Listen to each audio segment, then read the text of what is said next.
Bienvenidos a nuestro podcast La Biblia en un año, día 76. Yo era un esclavo. Sam Morris, de 23 años, era un ateo militante que se identificaba con las enseñanzas de los más fervientes opositores de la fe y la religión. Una noche se conectó a internet y descubrió que estaba por comenzar un alfa en un lugar próximo a su casa. Se dirigió a la iglesia pensando, voy a acabar con la fe de unos cuantos de esos cristianos irracionales. Pero su encuentro con las enseñanzas y la persona de Jesucristo no fue lo que esperaba. Al finalizar del curso, escribió en el cuestionario de opiniones, descubrí que Jesús ejerce una atracción irresistible y he pasado de ser alguien sin nada de fe a alguien con una inmensa esperanza. Para mí, la diferencia que implica estar sujeto a la libertad plena es pasar de vivir en un estado de falacias a vivir en la verdad. 3 meses después fue bautizado. Me dijo, soy libre de mi vida anterior. Era esclavo de un montón de cosas. Era esclavo de la sociedad y de mis colegas. Pero ahora soy libre para vivir mi vida. Estoy entusiasmado por ver lo que Dios tiene reservado para mí. La salvación significa libertad. Sam tuvo una experiencia de cómo Jesucristo nos hace libres. Vamos a iniciar leyendo el Salmos capítulo 34, versículos del 11 al 22. Voy a leerlo en PDT. Vengan, hijos míos, escúchenme y les enseñaré a respetar al Señor. El que ame la vida y desee vivir días felices, aléjese de los planes perversos y evite decir mentiras. Apártese del mal y haga el bien. Busque la paz y no descanse hasta conseguirla. El Señor cuida a la gente justa y escucha sus oraciones. En cambio, el Señor se opone a los perversos. Morirán y pronto todos se olvidarán de ellos. Oren al Señor y Él los escuchará. Él los salvará de los peligros. El Señor siempre está dispuesto a ayudar a los que sufren y salva a los que han perdido toda esperanza. Si alguien es justo, no importa cuántos males sufra, el Señor lo rescatará. Él lo protegerá por completo, no se romperá ninguno de sus huesos. En cambio, los perversos serán destruidos por su propia maldad. Los que persiguen a los justos serán castigados. El Señor protege la vida de sus fieles y todo el que acuda a Él en busca de ayuda, la encontrará. El primer punto, experimenta una vida de libertad. Enfrenta grandes desafíos en tu vida, quizás en tus finanzas, relaciones, salud, familia o alguna situación difícil. Este salmo está lleno de dirección y maravillosas promesas para quienes enfrentan muchos males. Lo dice en el versículo 19. Tu vida debería reflejar una nueva libertad como hijo de Dios. El apóstol Pedro cita este salmo en una de las cartas como evidencia de la clase de vida que debemos llevar. Pedro menciona el llamado de David a una vida justa, añadiendo la explicación de que para esto fueron llamados. Lo cita en Primera de Pedro, capítulo 3, versículo 9. El que quiera amar la vida y gozar de días felices, que refrene su lengua de hablar el mal y sus labios de proferir engaños, que se aparte del mal y que haga el bien, que busque la paz y la siga. Los ojos del Señor están sobre los justos y sus oídos atentos a sus oraciones. El rostro del Señor está en contra de los que hacen el mal.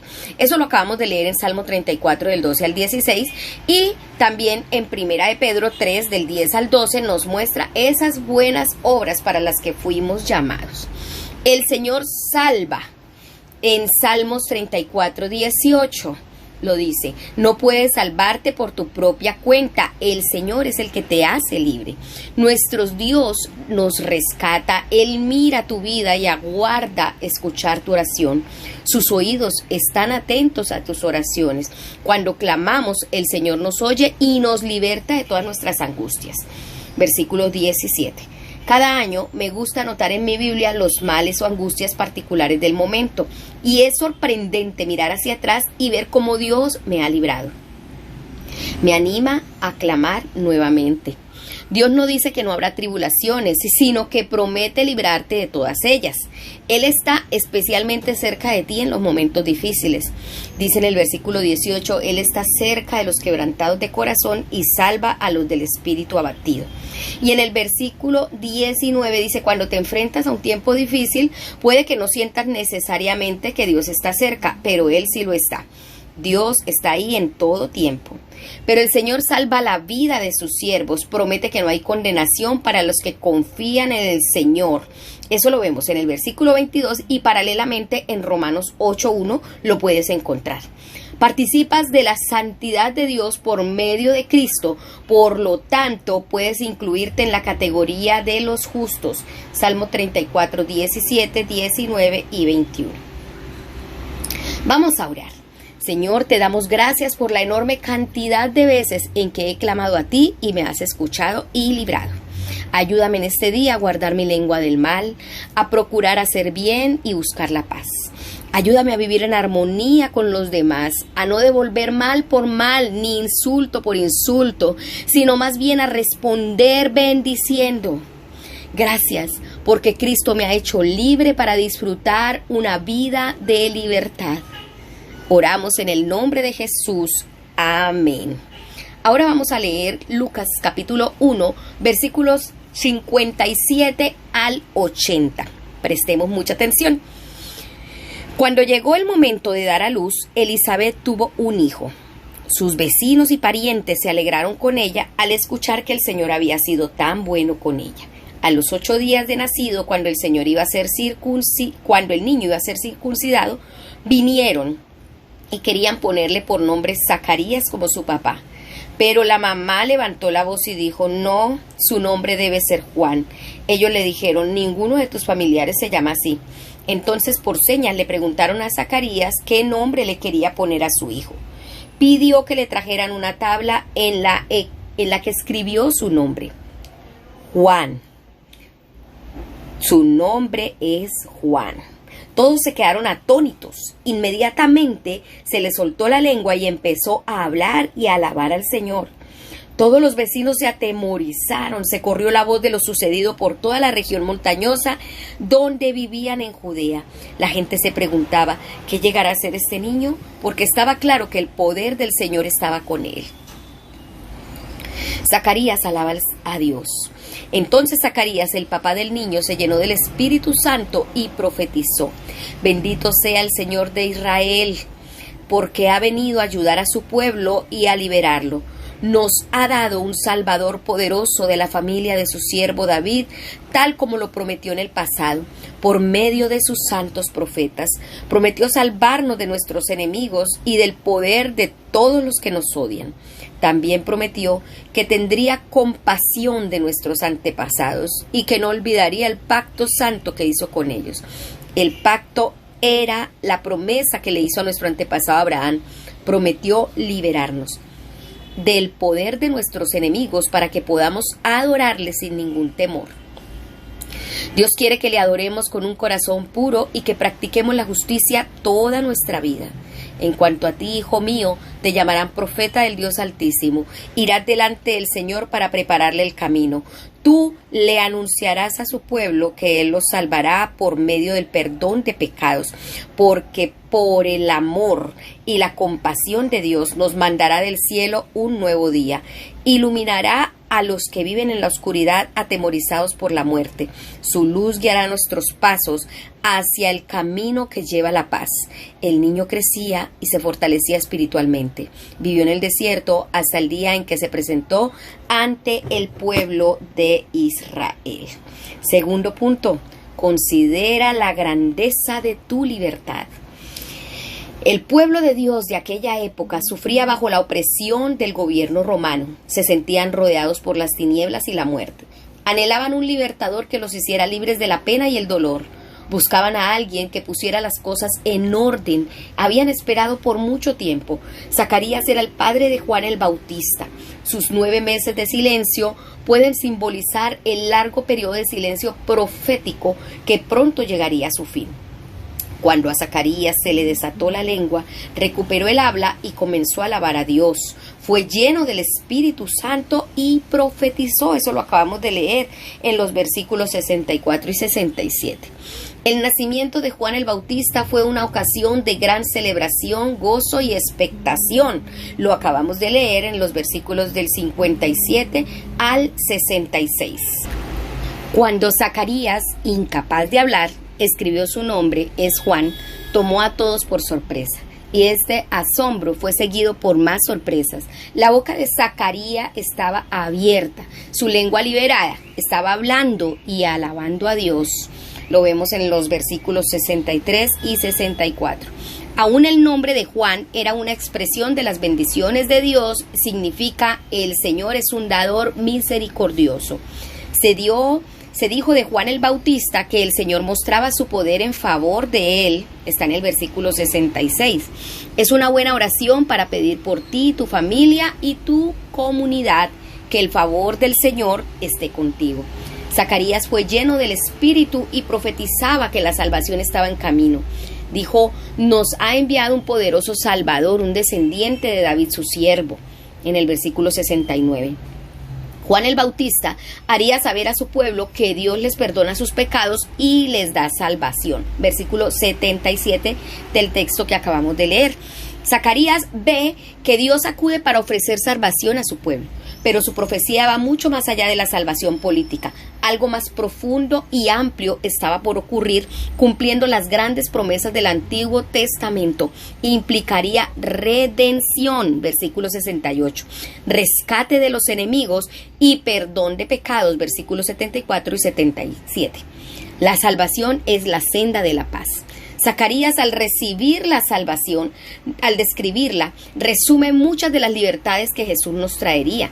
Libertad del temor, libertad para servir a Dios, libertad para ser santos, libertad para ser justos y libertad de la muerte. Eso lo encontramos en versículos 74, 75 y 79.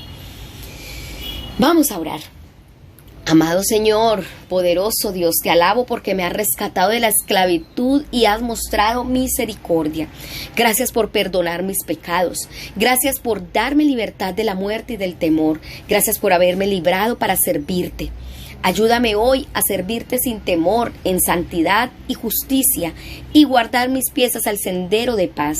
Que tu mano esté siempre conmigo. Te lo pido en el nombre de Jesús. Amén. Bueno, ahora vamos a leer Números, capítulo 4, desde el versículo 1 hasta el capítulo 5, versículo 10. Dice así: la labor de los levitas. El Señor le dijo a Moisés y a Aarón, hagan un censo de los coatitas que hay entre los levitas por grupos familiares y familias que tengan entre 30 y 50 años de edad y sean aptos para trabajar en la carpa del encuentro.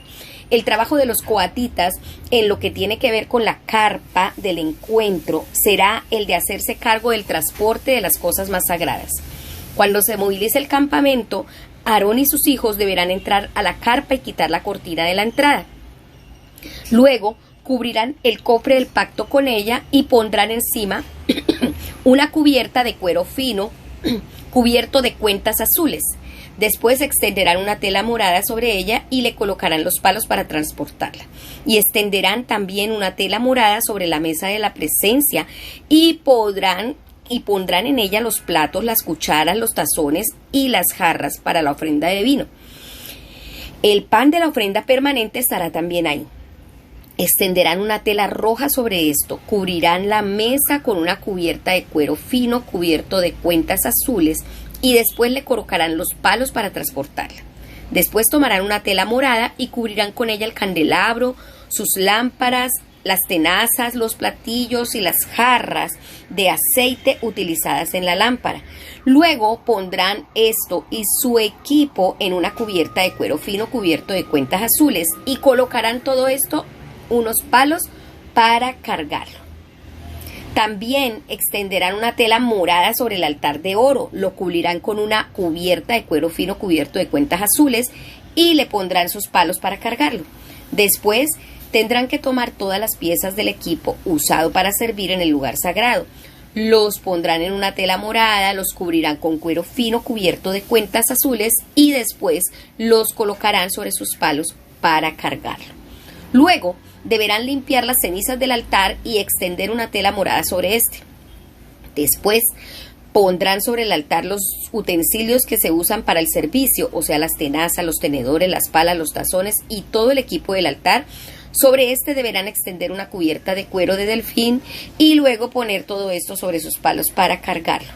Aarón y sus hijos terminarán de cubrir todo el equipo sagrado y todos los objetos sagrados. Una vez el campamento esté libre para moverse, entonces los coatitas podrán venir a cargar todo esto, pero ellos no deberán tocar las cosas sagradas para que no se mueran. Los coatitas cargarán las cosas de la carpa del encuentro. Eleazar, hijo del sacerdote Aarón, estará a cargo del aceite para la lámpara del incienso aromático de la ofrenda diaria de cereal y del aceite de consagrar. Él también será el responsable del cuidado de toda la carpa sagrada y de todo lo que hay en ella. Responderá por las cosas sagradas y por sus utensilios. Luego el Señor le dijo a Moisés y a Aarón: no dejen que ninguno de los grupos familiares de los coatitas sea separado de los levitas. Ellos deberán hacer lo siguiente para que no mueran al tocar las cosas más sagradas. Aarón y sus hijos entrarán y le enseñarán a cada uno de ellos el trabajo que deben hacer y lo que tienen que cargar. Los coatitas no deben intentar mirar las cosas sagradas ni siquiera por un instante, porque si lo hacen, morirán. El Señor le dijo a Moisés: haz también un censo de los gersonitas por familias y por grupos familiares. Cuenta a los que tengan entre los 30 y 50 años de edad, o sea, todos los que sean aptos para trabajar en la carpa del encuentro. El trabajo de los gersonitas es empacar y mover. Ellos transportarán las cortinas de la carpa sagrada, la carpa del encuentro y su cubierta, y la cubierta de cuero fino cubierto de cuentas azules que está encima de ella. También transportarán la cortina de la entrada de la carpa del encuentro. Ellos deben transportar también las cortinas del patio, el armazón a la entrada de la puerta del patio que rodea la carpa sagrada del altar, y sus cuerdas y todos sus utensilios y accesorios necesarios para realizar su trabajo. Aarón y sus hijos supervisarán todo el trabajo de los gersonitas, todo lo que muevan y empaquen. Tú deberás hacerlos responsables de cuidar todo lo que movilicen. Este es el trabajo de los gersonitas en la carpa del encuentro y lo que tienen a su cargo. Esto lo harán bajo la dirección de Itamar, hijo del sacerdote Aarón. También haz un censo de los meraritas por grupos familiares y familias. Cuenta a los que tengan entre los 30 y 50 años de edad, o sea, todos los que sean aptos para trabajar en la carpa del encuentro. En cuanto a su trabajo en la carpa del encuentro, ellos transportarán las tablas de la carpa sagrada, sus travesaños, postes y bases. También los postes del patio alrededor de sus bases, estacas y cuerdas, todo su equipo. Haz esta lista por nombre de todo lo que tienen que cuidar y cargar. Ese es el trabajo de los meraritas en lo que respecta a la carpa del encuentro. Esto lo harán bajo la dirección de Itamar, hijo del sacerdote Aarón. Moisés, Aarón y los jefes de la comunidad hicieron el censo de los coatitas por sus grupos familiares y familias. Contaron a todos los hombres entre 30 y 50 años de edad, o sea, todos los aptos para trabajar en la carpa del encuentro. El resultado del censo por sus grupos familiares fue de 2.750 hombres. Esos fueron los hombres contados de los grupos familiares coatitas para trabajar en la carpa del encuentro. Moisés y Aarón los contaron conforme al ordenado por el Señor a Moisés. Se hizo también el censo de los gersonitas por grupos familiares y familias, y contaron a todos los hombres entre 30 y 50 años de edad, o sea, a todos los aptos para trabajar en la carpa del encuentro. El resultado del censo por grupos familiares fue de 2.630. Esos fueron los hombres contados de los grupos familiares gersonitas para trabajar en la carpa del encuentro. Moisés y Aarón los contaron conforme a lo ordenado por el Señor a Moisés. Los meraritas también fueron censados por grupos familiares y familias. Contaron a todos los hombres entre los 30 y 50 años de edad, o sea, todos los aptos para trabajar en la carpa del encuentro. El censo resultado por grupos familiares fue 3.200. Esos fueron los hombres contados de los grupos familiares meraritas. Moisés y Aarón los contaron conforme a todo lo ordenado por el Señor a Moisés. Así pues, Moisés, Aarón y los jefes de la comunidad hicieron el censo de todos los levitas por grupos familiares. Contaron a todos los hombres entre 30 y 50 años de edad, o sea, todos los aptos para trabajar, manejar y transportar todo lo de la carpa del encuentro. El total de este censo fue de 8.580 hombres. Ese censo se hizo conforme al ordenado por el Señor a Moisés. A cada uno se le dijo lo que debía hacer y lo que debía transportar, todo tal como el Señor le mandó a Moisés. Capítulo 5. Pureza del campamento. El Señor le dijo a Moisés: ordena a los israelitas que saquen del campamento a todo el que tenga en los genitales un flujo fuera de lo normal, de sangre o de pus, y a todo el que se haya contaminado por tocar un muerto. Los sacarán del campamento, sean hombres o mujeres, para que no contaminen el campamento donde yo vivo con ustedes. Los israelitas obedecieron y sacaron del campamento a toda esa gente, tal como el Señor le dijo a Moisés. Multa por daños y perjuicios. El Señor le dijo a Moisés: dile a los israelitas que en caso de que alguien, hombre o mujer, peque causándole un daño a otro, está traicionando al Señor y es culpable. El que hace eso deberá confesar el pecado que cometió y pagar a la persona defraudada el costo del daño que le causó, más 1/5 parte de su valor. Si se da el caso de que la persona ofendida ha muerto y no tiene parientes para recibir el pago, entonces el pago se entregará al Señor. El sacerdote recibirá el pago. Además, el que cometió la ofensa deberá llevarle al sacerdote un carnero para que haga la ceremonia de purificación del que cometió la ofensa. Toda donación santa que los israelitas consagren y entreguen al sacerdote pertenecerá al sacerdote. Lo que cada cual consagre es suyo, pero lo que se entregue al sacerdote será para el sacerdote. Bueno, vamos ahora a ver el punto 3 en cuanto a esta lectura de Números. Nunca des por sentada tu libertad. ¿Sirves de algún modo a tu iglesia local? ¿Eres un colaborador o simplemente un consumidor? Dios tiene un rol y una responsabilidad para ti. Este pasaje del Antiguo Testamento lo vemos una anticipación y una prefiguración de la iglesia, donde cada miembro tiene un rol diferente que desempeñar, como lo vemos en Efesios 4:7, 11 al 13. Al leer sobre los coatitas, gersonitas y meraritas, cuyas edades estaban entre los 30 y 50, que vinieron para servir, vemos que Dios asignó a cada individuo tareas específicas, como lo acabamos de leer en Números.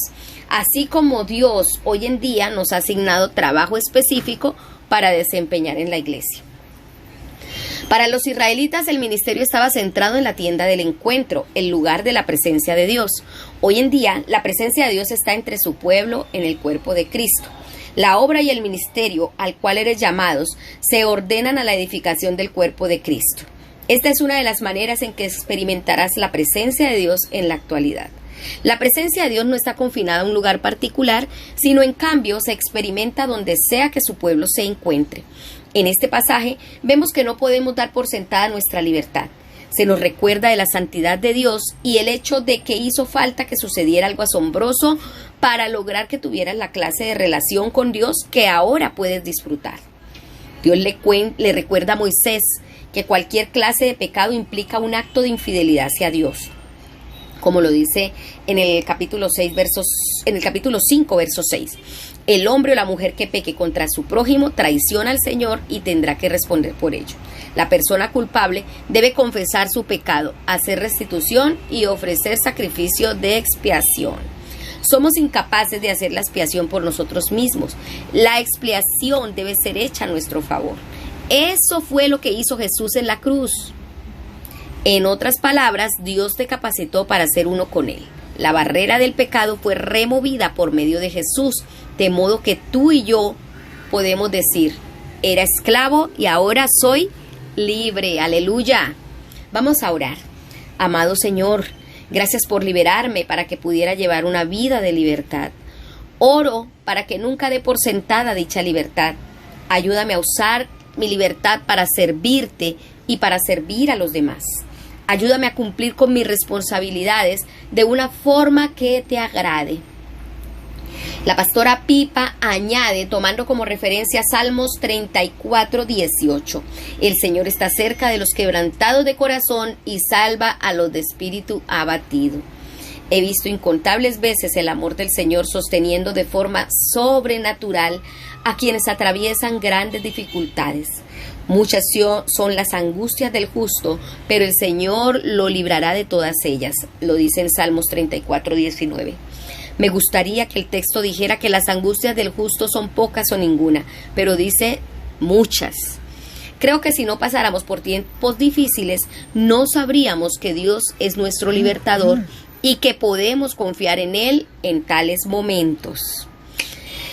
Bueno, agradecemos al Señor por este devocional que fue escrito por el pastor Nicky Gumbel de la iglesia HTB en Londres. Y la voz de este podcast es de Marisol Rojas. Que el Señor les bendiga.